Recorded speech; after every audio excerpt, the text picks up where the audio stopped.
poem is entitled The Organist's Daughter, the Overture.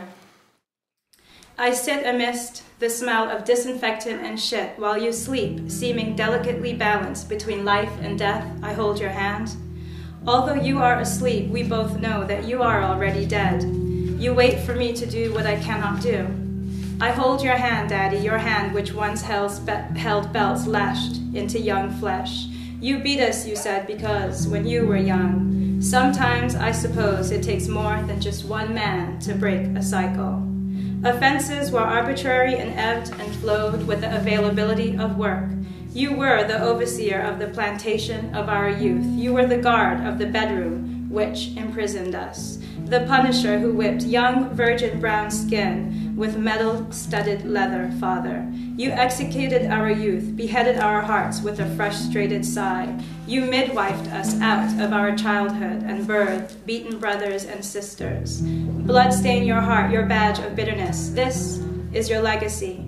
Your face is round like the moon, and as you sleep, I wonder, you snore. Daughter touches father, father flinches. Have you forgotten what it feels like to be touched with the taste of love on fingertips? I would never touch you like this if you were awake, only behind the unconsciousness of sleep. Solemnity is broken by your snore. As a boy, you rummaged through the armpits of Port of Spain, Trinidad, and as a man, the streets of Brooklyn. You are from behind the bridge, the ghetto, a place where poverty punctures stomachs and dreams, yet which cradles culture.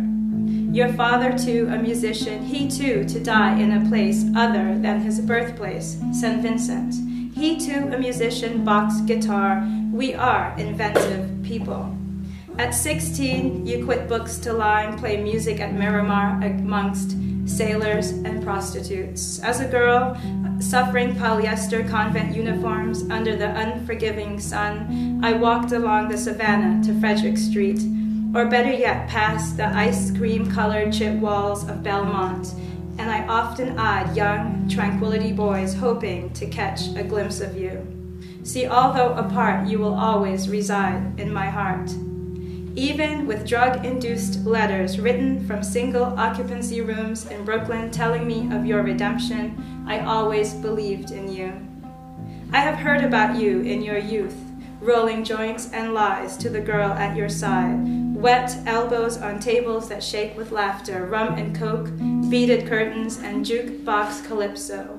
Black business released from two tight hearts, Quincy Jones, Roy Ayers, Gil Scott-Heron, Jimmy Smith, rhythms that offered away, pent-up fires burnt below scorched skin.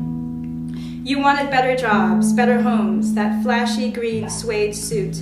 Forget the sun whose heat renders most incapacitated, including dreams, until it dips into the whispering water and life begins. The cool evening descends and the nightlife liberates you. You wanted to be men whose footsteps thumped down the dirt roads with pockets weighed down from all the money earned. You wanted to be stars, so that in the times the moon refused to shed its light in the darkness of your mother's worried minds, you could. You meet my mother, then 15. You fall for her despite her yellow, which threatens to rub off and scatter like pollen on your lips. Back in a small wooden Caribbean room with glass louvers constructed to keep out the torrent of rain, not the heaviness of young love which splatters hard, you seal your fate. You look at her, your teeth white, foiled by skin black. You swallow her whole, and she, a child, crosses a threshold she has yet to admit. Fast forward 1972, I am born. You hold me through the March snow to the warmth of an Ocean Avenue apartment, Brooklyn. I am so quiet, you say, so quiet that one day you pinch me just to see if I could speak. And ever since that day, you tell me, I have yet to shut up. I hugged you once. The mournful blows of Coltrane signaled the finality.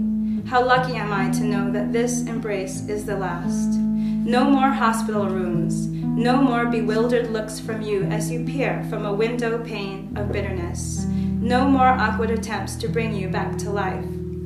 Finally, you succumb to your nightmares. Your soft body crashes on cold cement, to be found by strangers, unidentified, once warm like bread with life, now cold as the steel table you now lay on, finally at rest. And so I hold your hand, Daddy, as you wait for me to do what I cannot do. And finally, as in life, I let you go, as I scatter your ashes, Daddy, among the varied paths in Prospect Park, where you once held my little hands, as you ushered me into the world, teaching me, Daddy, through your own loud mistakes. Thank you, Daddy.